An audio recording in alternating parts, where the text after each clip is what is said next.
All right, thanks, Jared. And thank you all, not just for coming to our session, but you stayed for the last session. So thank you. We appreciate it. We have candy. So you're not going to go away empty-handed today.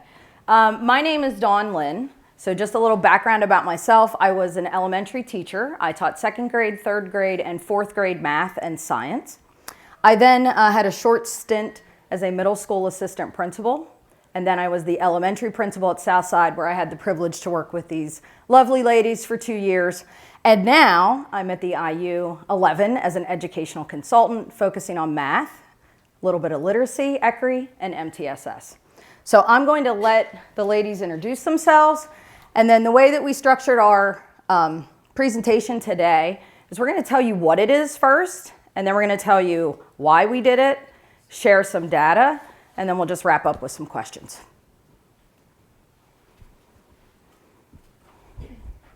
I'm Amy Kyler, and I'm a third grade teacher, and I've taught 32 years in Huntington Area School District, same grade. So you'll get what I have to say today from the experience of just the classroom teacher and how it looked when we were presented with this. I'm Natalie Weller, and I'm also a third grade teacher at Southside. I started out teaching kindergarten, which is helpful whenever you do move up in the grades because you have that solid foundation. And that's really helped me to break down some of the problems that we've encountered in third grade and to better meet the needs in implementing programs like this. I'm Emma Mathers, and I'm a fifth grade teacher.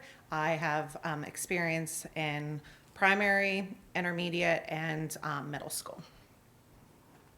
And you were a special ed teacher. Oh, I was a special ed teacher too for 10 years. That's important. That is. You can take that mic off if you want.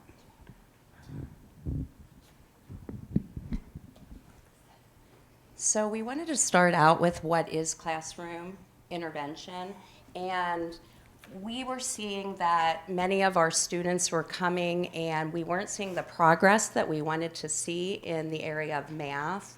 And as we looked more at what was happening in our regular math curriculum, a lot of their working memory was being used to process facts rather than the process of the new skills in math. So we were thinking, what can we do with that? Where do we go from here?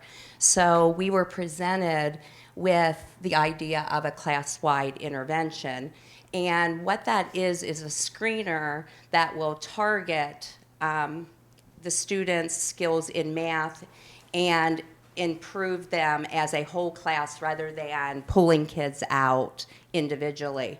There's many programs out there where we found there are screeners for this, but Spring Math is what we went with because not only did it have the screener, the universal screener, but it was also included the class-wide intervention program. So others had that screener, but no program. And it made it very easy as a classroom teacher to use this program. Some of the reasons, once you give that screener, then you record the results right into the computer. And the program itself places the students into the skill where they need to start their intervention. And it will generate you a daily practice with them. It shows whether they still need instructional, and if they do, then you can print out an instructional lesson. It gives you that straight off the computer. Most of what I see is they're usually above that instructional benchmark. So then when they're falling under the goal for fluency, then it gives you practice that you do daily with them. And you print that out and you keep giving that until the median of the class is passing.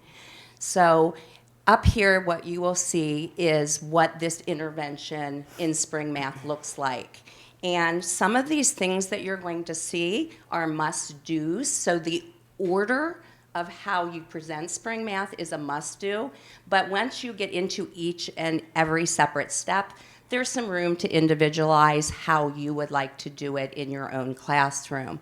So if we look real quickly, Every spring math period is supposed to be a 15-minute in that area program. I like to talk, so sometimes it takes a little longer. But it starts out with the teacher explanation. Then a must-do is you have to have your kids practice and share with each other for 6 minutes. That's no negotiating there. It has to be 3-minute share and a 3-minute share. Then we move into what's called our independent practice, which is timed for 2 minutes. We correct papers, make error analysis and corrections. We do a minute error correction after they've checked papers. There's motivation in there. Now, that I feel is where you want to place it. I brought along some videos of what this looks like in the real classroom, and you'll see that I use motivation different places. So even though it's listed at the end, you can choose kind of where you want to place that motivational piece, or you can use it throughout as you do each step. And finally, once a week, you have to enter your data to show your point of mastery, and then it will regenerate you into a new skill if they've met that fluency target, or it will let you regenerate the same skill and practice again. So we had brought along a few videos to show these different steps within the process. Before we show the videos, I just want to clarify the partner practice. So as Amy described, the system does everything for you, including pairing your students. Yes. So they're pairing higher level math students with lower level math students. Oh, sorry, I'm stealing your thunder. She's stealing my thunder. I just wanted to make sure we knew the system does that, but they're pairing those two students together so that when we talk about the worker and the helper, that higher math student is the worker first. So they're explaining their thinking, and then the lower math student gets their chance to practice. So if you've done any kind of partner reading, like the paragraph shrinking, that's something that we're doing with schools now. It's the same idea with pairing a higher level student with a lower level student. So before Dawn starts the first video, you're going to see me. I have a group of 27 students in 3rd grade this year. And I think more importantly than the spring math steps is start off by getting your expectations down solid, because you want this to run quickly and not take up your whole entire math period. So you will see I'm very direct. 1, 2, 3, get this out, do this, and we move on so that we can get to our core curriculum as well. In the first video, I will set those expectations. I usually choose to motivate at the beginning, so one part of spring math is you pull a paper blindly and you see, did that student that day make progress. I normally pull it at the end, and that's how I motivate them when we start the next one is, oh, the persons I picked made progress, so let's do this or that, or can we beat that goal? And we'll talk later about, we use short-term motivation strategies as well as some long-term motivation strategies as well. So you'll hear some of that motivation in the video, and I think that's it. You will also see on this first video me start them in their first. You will see. Can you pause that a minute? Yep.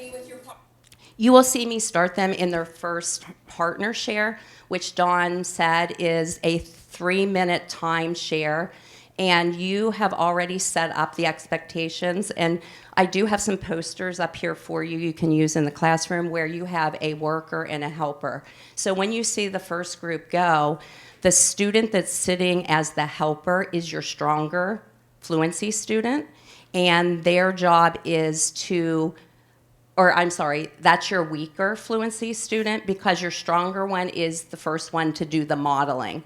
So you always want the strong one to go first. And that, again, is presented to you, and you can print that out straight from the spring math scores that have been placed into the data in the program. So that's what the first video will be.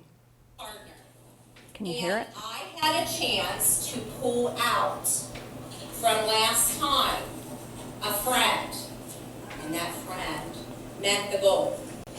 So we are able to come come on over to our board, and we're going to add an N to the word spring for spring math. How many letters do we have left to go? One. So that means if we get the G in spring math, we will be able to pull out one of those rewards that you've been working so hard for. I am proud to say that last time I did spring math with you last week, we had some life school points added for listening well, partnering up, and then fixing papers. So let's see if not only we can earn the big reward, but we can earn some of those spring math points for life school as well today. I don't want you to forget. Remember your job. Helpers, go ahead and take out your papers and face your partner. All my helpers. Your job today is, remember up here, you're using your ears to listen. Your eyes are always watching. And your mouth is only moving for two reasons. One, to say try again if your partner struggles. Or two, the second time you're still struggling, remember, help them with the strategy. That's your job. You are the teacher. You are the helper. Workers, take out your packets. You are getting your body at your desk ready to write, so your hand will be writing. Your mouth is always being used because your job is to explain how you got that answer. And finally, of course, your brain's busy thinking. So you're thinking, you're explaining, and you're writing. We will have our 3 minutes of first partner working. I'm ready to set the timer. Your pencils are ready. Begin.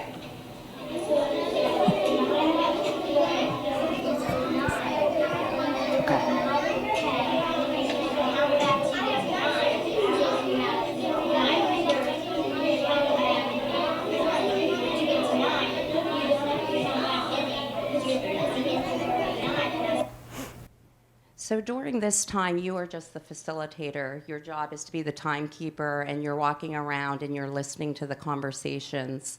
You would want to step in if you're not seeing the helper help out in the correct way with that conversation and kind of give them some guidelines to keep them going.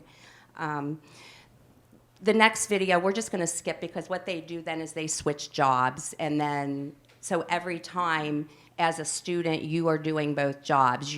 The stronger one's modeling, and then they are going to take the key, answer key. You start off right where that first student left off, and they continue explaining to their partner then the same process that their partner just walked through with them.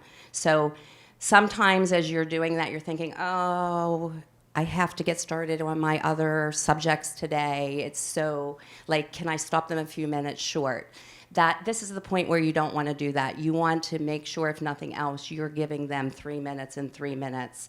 That conversation is so important. This was new to us because we were using things like rocket math before, and that conversation piece was missing.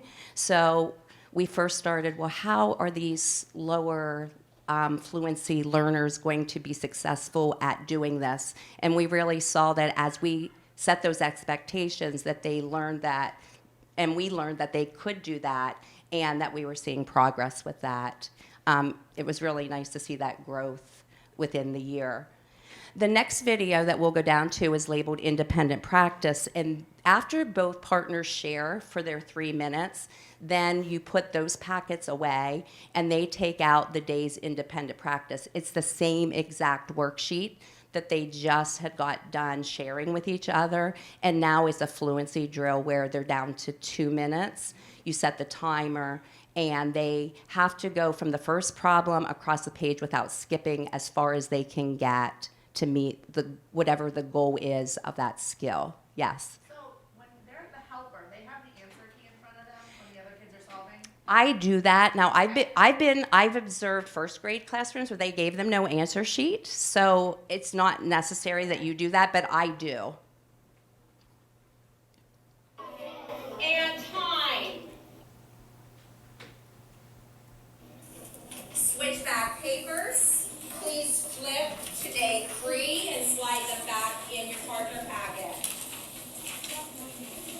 would like you in your individual side. The other thing that Amy does is provide packets for the week, and I think that's what Natalie does as well. Do you also do that, Emma? I do for the independent part, but not for the partners, just because I found that my specific group cannot handle keeping things. For a whole week, they tend to lose things, and then I'm having to rerun everything out, so that's the only difference. So I guess that's where we talked about like those must-dos of the order and what you're doing, but the way you set it up, like I've been in many classrooms where they give out the papers quite differently. For me, it just works that they have a folder and I have the partner side labeled, and this will be their partner work, so half of them will have an answer key. You notice I made them shut their folders because the answer key's in there, and then they pull out their independent side. So just for me, this is what works. However you want to pass it out, that's where it's more individualized, what works best for you. Take out day 2. Pencil in the air as soon as your name is on the page. 5, 4, 3, 2, 1. Folders should be closed. Name should be on the paper. Pencil should be in the air. You will now have your 2 minutes. I'm going to get the timer ready. 2, work as fast as you can, not skipping any problems. Going from side to side. Remember, why we earned that N today was because the paper I drew earned their 60. They met that goal. That's everyone's goal. So see if you can get there today. We can earn that G. Fast as you can, good answers. Ready, begin. And again, your job is just to monitor the students if they're on task and working through those problems for that 2 minutes. The next part you will see then, we will go down to error correction, and you do that as a group. This is the place where it's suggested that you do choral responses, so you will see me in the video do it that way. If I need to cut time, sometimes I do every other line as a choral response. Sometimes I'll do the front of the page and then the back. We've seen as grade levels go higher and the skills get more difficult, that with certain skills it's quite hard to choral respond. So everyone does it a little bit differently. Again, I guess it's just up to you, but what you want to make sure is they're following along. You have the kids switch papers so that they're correcting somebody else's, and that they are marking those errors, because the next step is to do fix-ups. So that's what you'll see here.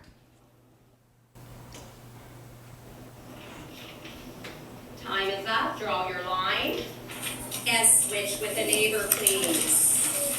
I'm ready for you to echo the correct answers. Everyone have their red marker.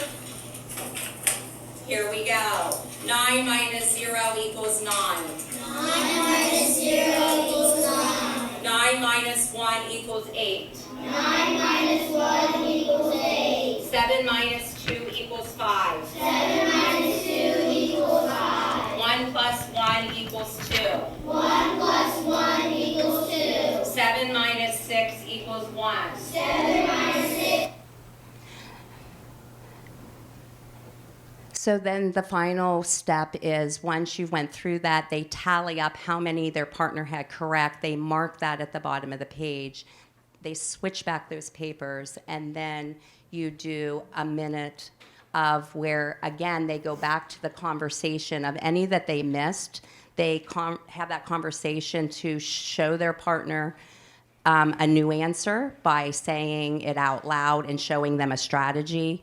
And if they have no corrections on their page, or they get done early, then they start doing ones that they didn't get to, and again, having that same conversation, and this only lasts a minute. So last row, we have checked. I would like you to count up the total number correct on your partner's paper. mark it at the bottom of the page, and then hand that paper back to them.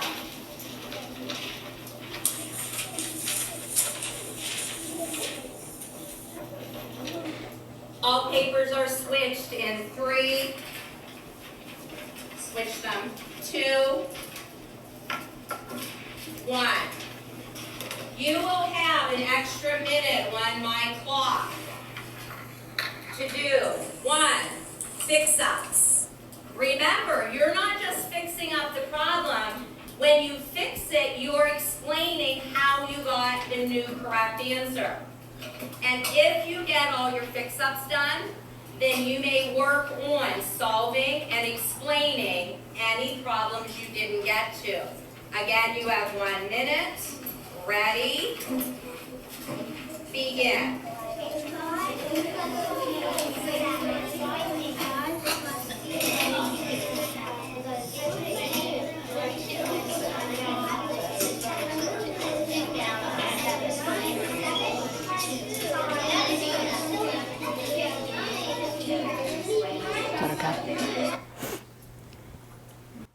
So with Spring Math, you can choose any day you want to then take the data and plug it into the system.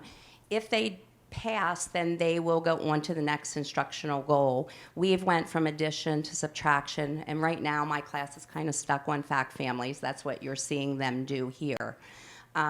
So when you don't pass, then you regenerate and you do that again. They've added a nice button this year. It's called a boost button. And then there's some videos also that help out that if your kids aren't getting to the next skill as fast as you want them to, you can do some different strategies with them to present it in a different way. I think what's the suggested is 3 weeks on the same skill. 4 weeks. 4 weeks, an average of 4 weeks. So as long as your class is within that 4-week time frame per skill, you won't be flagged for like a coach's visit because that's just something that the system produces. We have an internal coach at Southside, so that's been nice that that person can help with those kinds of things. Like if I'm not available or my friends from the Pat and Math team aren't available, we have an internal coach that can visit classrooms and check in and see what's going on. So I'll be honest, my class is at 5 weeks with this. I have a red flag right now. I said, I'm going to this conference and presenting, and I'm red flagged.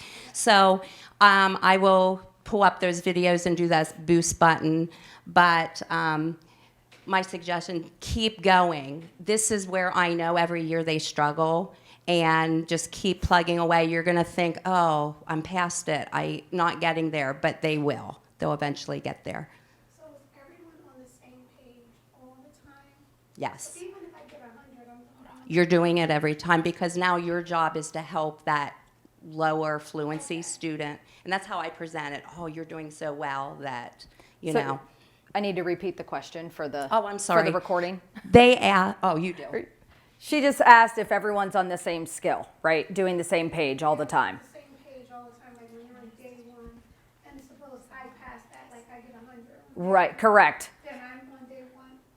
I'm going to stay on day 1. No, you'll move to day 2. Like there's 5 days for every skill. So everybody moves to day 2. So I'll see different problems. Correct. Yeah, the And goal to is to get the class median to the mastery level for that skill, and as soon as that happens, we move on. But it's a class-wide intervention, so yes, everybody's doing day 1, then day 2, day 3. Yep. And to be honest, like this is a part that I remember when we were first presented with this, we struggled with that because those high kids are meeting the goal. What else are they doing? And that's where as a classroom teacher, you have to come in and you have to, this is just a 15-minute time of your day. So you have to come in and decide, okay, well, these kids are meeting it. How can I push them? And so that was one of our biggest barriers that we'll talk about later. And now that we've been doing it and we've been seeing the success, it's easier. Like, okay, now we understand why this is. But yeah, we felt the same exact way. And those students become the teachers. We kind of sell it to them like you're really helping your classmate. We know that you're hitting the goal every day, but you're helping your classmate to help them beat their goal every day. And I feel like the students have really embraced it now that we've been doing this for 3 years. I have a few videos. Sure. And that 3-minute conversation, if that's a high student with a lower kid, they're explaining their strategy? Is that- Yes, so the question is, when they're doing the 3-minute talking, the higher student is working, are they explaining their strategy to the lower student? The answer is yes, that's exactly what they're doing. We had to model that. We had to show the kids what that sounded like, what that looks like. We even had, and I'll talk about this, we're doing this at the middle school as well in our district. So those teachers really had to think about, how do we teach these middle school students to really talk about their math thinking when they really haven't done that at all? And it's higher level math. So how are they explaining that? And so it's just been something that we've learned how to do as we've gone through this process. But everything is modeling. Even what Amy was doing in the video was for this presentation. She doesn't do all that teacher talk every day because those routines have been established, so that the students know. When we're doing error correction, you get with your partner and you explain one that you missed. She doesn't have to go through that explanation every day, so it's not really that long all the time. Do you have a question? Yeah, you had mentioned about the boost button. Can you explain what that is and where you would find that? So the question is, we talked about the boost button. Where is the boost button, and how do you, or what's it for? How do you find it? So so you're familiar with Spring Math? So it should be right on your teacher dashboard. It's a yellow button above the student graph or above your class graph. Do you know what I'm talking about? And you, not if there you all the don't time. need it, Right. you won't get it. won't Yeah, it's show not there all the But time. if you're stuck on a skill, like 4 weeks on a skill, it will pop up. And Right. sometimes it's like a video Yeah. of like incremental rehearsal. That's a strategy that you can use with those kids who are struggling. And we'll talk about how the kids who aren't making enough progress, or they're kind of pulling that median down, we have some support added for those kids to get extra. So they might be pulled to do that incremental rehearsal with somebody else. Great, okay, thank you. Have you seen the video icon next to certain skills?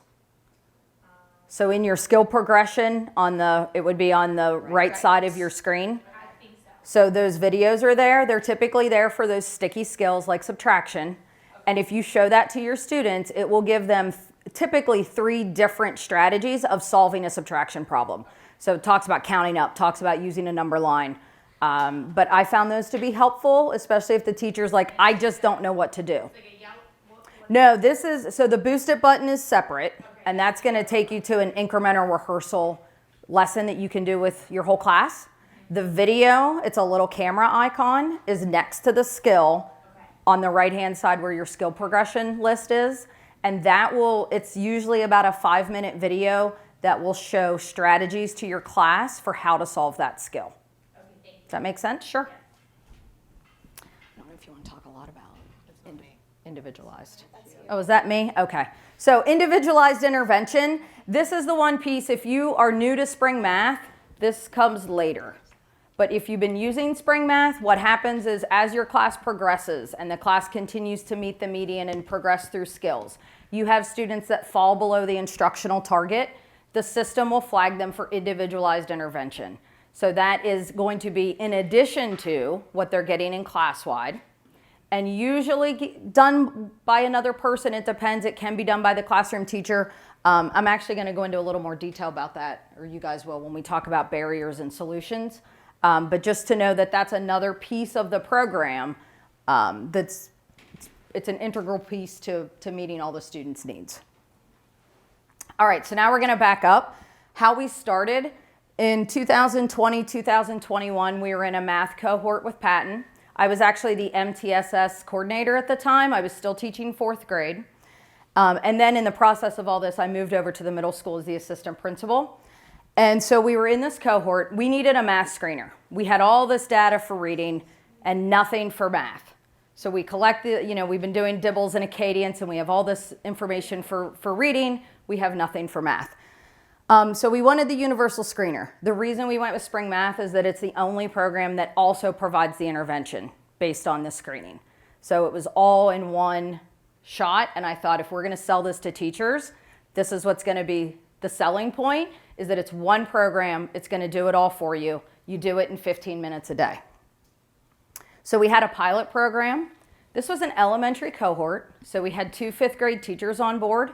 But because I was at the middle school, I remember saying probably to Erica or Jared, hey, these middle school math teachers are interested. Can we have them piloted as well?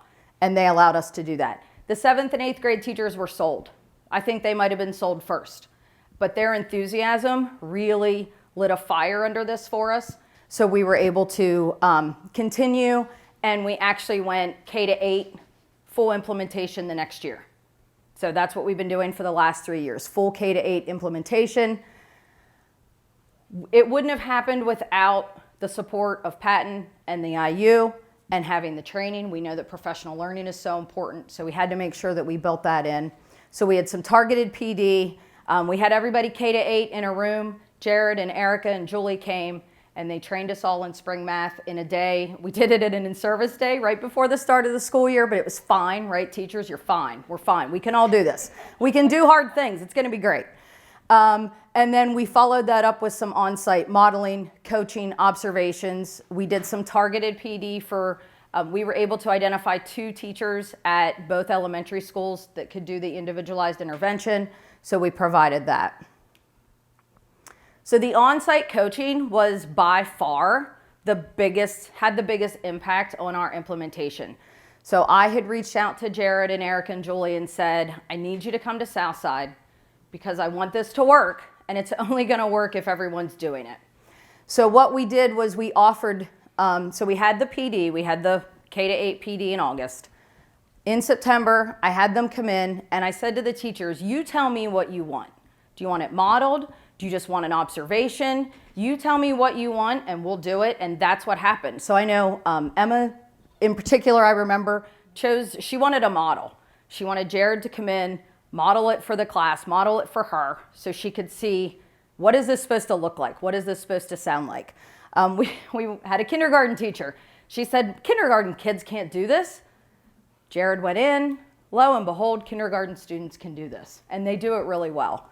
And she was actually one of our biggest fans after that. She's now teaching in a pre-K environment and wants to create spring math for pre-K. I don't know if that's gonna work, but she wants to do that. So we did that. We went through the classroom visits. We got to see not all the teachers, but at least all the grade levels. We got everybody feeling good about the program, got everybody on board. Then they came back in October, and we really sat down with these 2 title math pairs that we had. What are individualized interventions going to look like, and how do we do that? We actually brought a student in the room because his mom was a teacher, so I asked for permission. And he came down, and we actually went through a whole diagnostic system with him so we could really see how it worked. So when we do this, because when you get into individualized interventions, you have to do screening.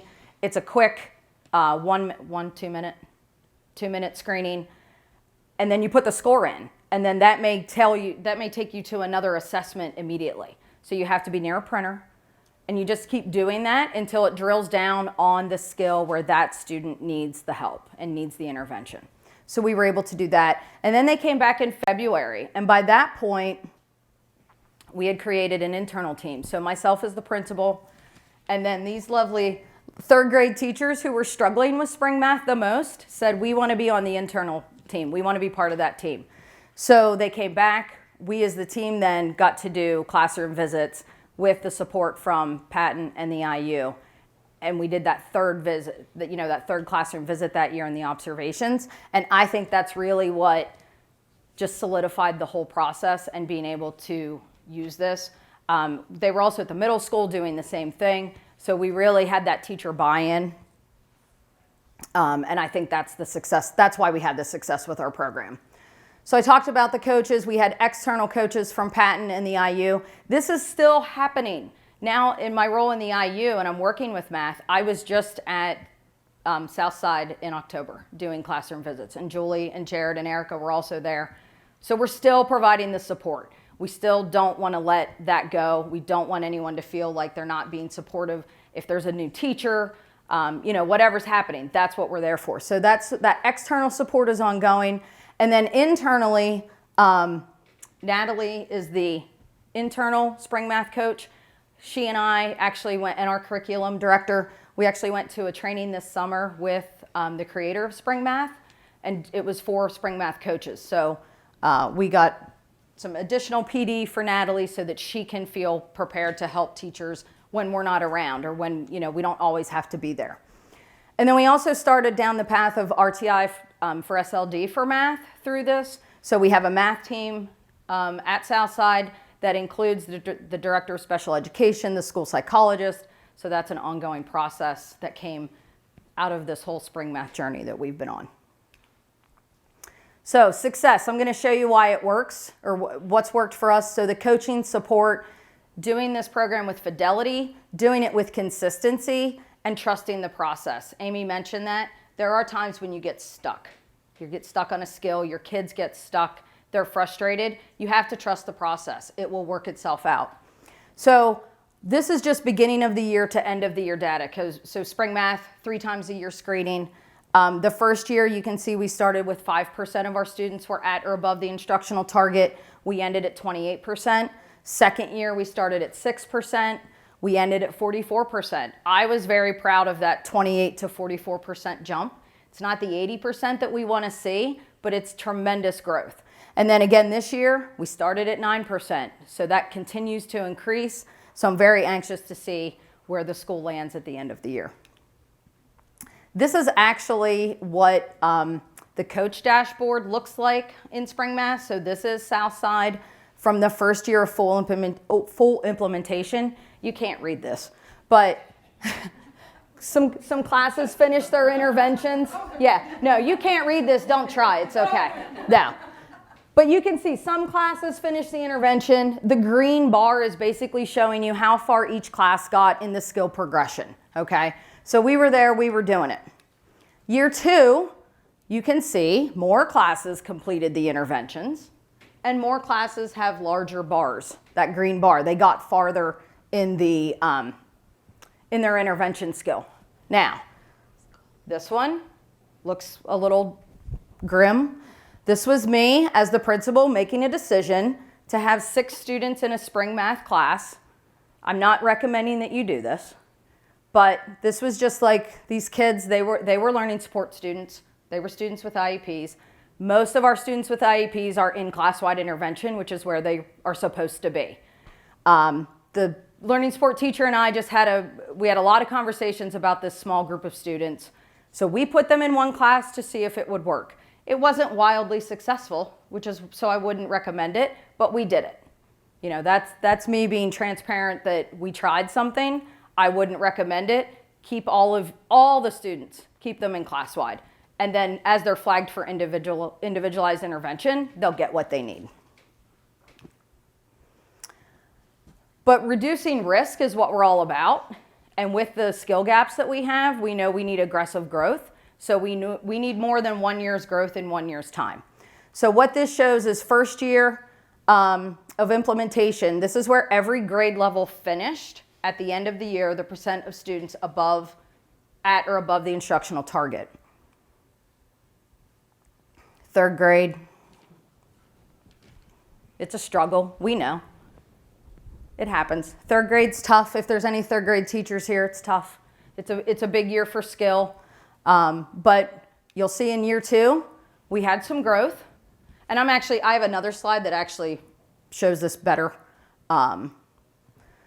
So from year 1 of full implementation to the end of 2023, which was the 2nd year of implementation, you can see where everybody grew. K1 and 2, typically that's where you're going to see the bigger growth because the skill gaps are smaller. 3rd, 4th, and 5th, not only are the skill gaps larger, but when you start a program like this and your older students have never had any kind of class-wide intervention, it just takes longer to see those results. So the growth, we still want to see more growth in 3, 4, and 5, but I'm a silver lining kind of person. So I'm going to look at the fact that everybody showed growth, and that's going to continue through the 23-24 school year, and I'm confident that those numbers are going to be even higher. Any questions about any of the data? At what point are they flagged for the individual intervention? Okay, so at what point are they flagged for individualized intervention? There's no magic number. As this class grows and the class continues to meet the median and they move to the next skill, Those students that stay under the instructional target will eventually be flagged. Okay? All right, and I even threw in PSSA scores because we know that that's something that everybody's looking at every year. Again, our math scores are not where we wanted them to be to begin with, but I don't think that that's just our story. I think that's everybody's story. So you can see we had tremendous growth in third grade math from 2022 to 2023. I feel like based on what we see with spring math, the growth in K1 and 2 lends itself to what happened in third grade. Fourth and fifth grade, it's going to come. I'm confident that it's going to come. I spoke with the middle school math teacher. He saw a 7% increase in math scores in 6th, 7th, and 8th grade since using spring math. So again, it's not huge growth, but it's growth, and we are seeing that continue to trickle up. Go ahead. Is it just when they do this, is it just addition, subtraction, multiplication? No, That's what I'm no. wondering. So the question is it just the 4 operations? No, which is what I love about spring math, because we had used rocket math for a long time, and that's all that is. No, this is very, it's based on standards, and not necessarily Pennsylvania standards, but math standards. So in kindergarten, for example, it starts with 1-to-1 correspondence. They are counting with little counters. Can they circle a group of 10? You know, those kinds of things. And then it progresses. Third grade usually starts out, or they get to fact families pretty quickly, and then they get a little stuck. So, but it's all grade level skills that work through the standards. Does that answer your question? Yeah, there's In fifth grade. fractions. Oh yeah, it goes up to algebra. Yeah. Oh, great. Yeah, it goes up, yeah. Just addition. No, which is why we're also using it at the middle school, because it's all algebra ready skills. It's those foundational math skills that build up. So it's fractions, it's decimals, it's, you know, finding least common denominator. That's fun to watch kids do that in 2 minutes. 3-digit adding. And with Three-digit regrouping. subtraction and without. Yeah, it's hitting all those foundational skills and continuing to make sure that students are algebra ready when they get to the high school. All right, we have about 6 minutes, ladies. Okay. All right. So we have some barriers and solutions. These are the top barriers and solutions that we will be looking at. Switch. The first one is the teacher buy-in. We are all thrown with a lot of things throughout the year. Just like Dawn said, right at the beginning of school, you're thrown in with a PD day and good luck, implement this. Okay, and that's why I asked for Jared to come into my classroom, because I was listening to it and I'm like, that's all good and dandy, but what will it actually look like in my classroom? So when he came in, I said, wow, I can actually put this in place in my classroom, and that's what I did. And with having that on-site modeling or coaching support, that really helps you. And they are willing to come in and show you and work with your kids to see how it really needs to be implemented. We all know change is hard, and we all have strong opinions. So with that coaching, there is the belief that you can actually do this in your classroom, and it will be successful. With Fidelity, we know, again, strong opinions, change is hard, but we have to really have that buy-in and then have it be with the protocols. You have to follow the protocols and do it constantly. If you're not doing it constantly, you're not doing it with Fidelity, and you're not going to see that growth. There are times, like Dawn said earlier, that you will get stuck on a skill, and it's frustrating. I've been there. 2 years ago was subtraction with my 5th graders, and we spent probably 8 weeks on subtraction. And when they finally got it, we had a huge party because I was also like, come on. But you will see that growth. It will come. And there's teacher checklists and Fidelity checklists. If you have your admin come in and just, or maybe one of your other teacher friends come in and just watch you do it, there's a checklist that I think you have printed. Yep. That will be there that you can see how you're doing. Dawn just came in my classroom and I missed part of the skill. And when she handed me, when I got the paper, I'm like, oh yes, I forgot that day. So it's just for you to make sure you're actually doing it correctly. There's also one specifically for teachers that you can be looking at to check yourself also. So one of the biggest things is changing the prescribed protocols. And we had this analogy, if you've ever seen Nailed It, where there's like this beautiful picture and that's what you want, but then you think that you know what you're doing, so you just change it a little bit and it turns out horribly.